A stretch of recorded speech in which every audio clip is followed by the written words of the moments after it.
Assalamualaikum warahmatullahi wabarakatuh. Perkenalkan, nama saya Syahidah Soraya. Saya mahasiswa Fakultas Hukum Universitas Muhammadiyah Malang dengan nomor induk mahasiswa 2018 10 11 03 11 360. Di kesempatan kali ini saya akan menjelaskan tentang pasar modal. Apa itu pasar modal? Pasar modal adalah suatu wadah bertemunya penjual atau seller dan pembeli atau buyer untuk memperdagangkan suatu produk atau instrumen keuangan. Dalam hal ini, seller atau penjual adalah perusahaan go public dan buyer atau pembeli adalah investor. Selanjutnya saya akan menjelaskan tentang jenis-jenis pasar modal. Jenis-jenis pasar modal ini ada dua. Yang pertama yaitu pasar perdana atau pasar primer, dan yang kedua yaitu pasar sekunder. Pasar perdana atau primer adalah suatu wadah penawaran saham untuk pertama kali yang dilakukan oleh emiten kepada investor selama waktu yang telah ditentukan oleh pihak penerbit. Waktu yang ditentukan oleh pihak penerbit ini biasanya 6 hari kerja sebelum saham tersebut diperdagangkan di pasar sekunder. Selanjutnya yaitu pasar sekunder. Pasar sekunder ini adalah kelanjutan dari pasar perdana atau pasar primer. Pasar sekunder ini adalah suatu wadah terjadinya transaksi jual beli berbagai macam efek, di mana efek-efek tersebut telah melewati masa penawaran di pasar perdana sekurang-kurangnya 90 hari. Selanjutnya yaitu saya akan menjelaskan tentang fungsi dari pasar modal. Apa saja fungsi dari pasar modal? Fungsi dari pasar modal ini ada 3. Yang pertama yaitu sebagai wadah untuk menambah modal emiten. Yang kedua sebagai sarana pemerataan pendapatan. Dan yang ketiga sebagai sarana peningkatan pendapatan negara. Selanjutnya tujuan dari pasar modal. Tujuan dari pasar modal ini ada 3. Yang pertama yaitu memberi kesempatan atau peluang kepada masyarakat untuk berperan dalam pertumbuhan ekonomi. Yang kedua memberi kesempatan atau peluang kepada masyarakat untuk menjadi bagian dari kepemilikan suatu perusahaan sehingga bisa menikmati profit atau laba dari sana. Dan yang terakhir yaitu memberikan kesempatan atau peluang kepada pelaku bisnis yaitu perusahaan untuk mendapatkan sumber modal dalam rangka melakukan ekspansi. Selanjutnya saya akan menjelaskan manfaat dari pasar modal. Manfaat dari pasar modal ini ada 3. Yang pertama yaitu manfaat bagi emiten, yang kedua yaitu manfaat bagi investor, dan yang ketiga yaitu manfaat bagi negara. Yang pertama saya akan menjelaskan tentang manfaat bagi emiten. Manfaat bagi emiten ini dibagi lagi menjadi 4.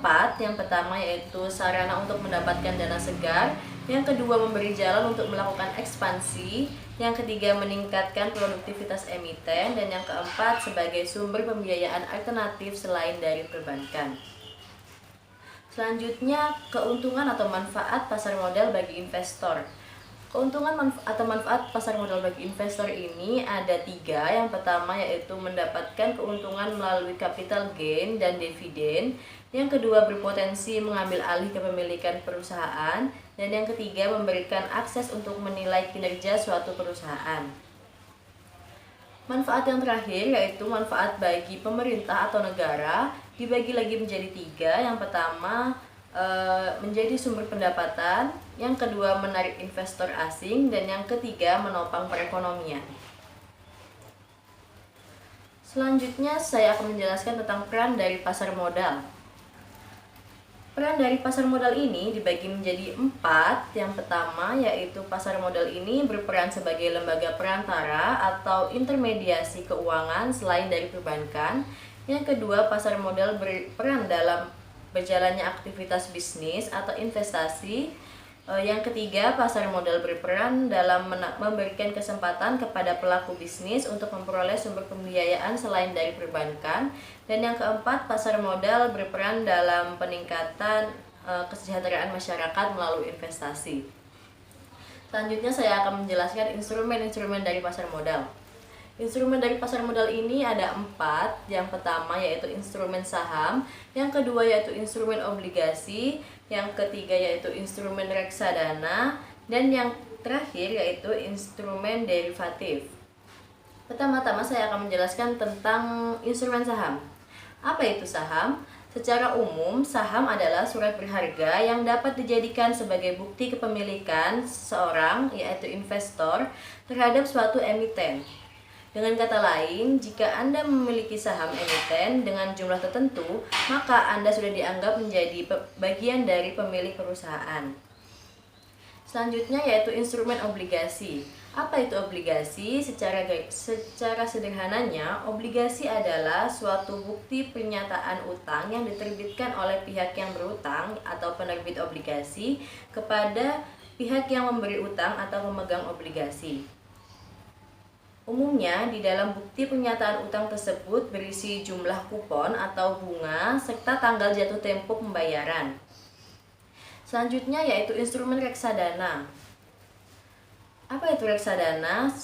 Reksadana adalah suatu wadah atau sarana untuk menghimpun dana dari investor atau pemodal, di mana dana atau modal tersebut akan dikelola oleh manajer investasi selaku profesional di bidangnya. Selanjutnya yaitu instrumen derivatif. Secara sederhana, derivatif ini adalah aset finansial atau efek turunan yang diturunkan dari saham dan obligasi.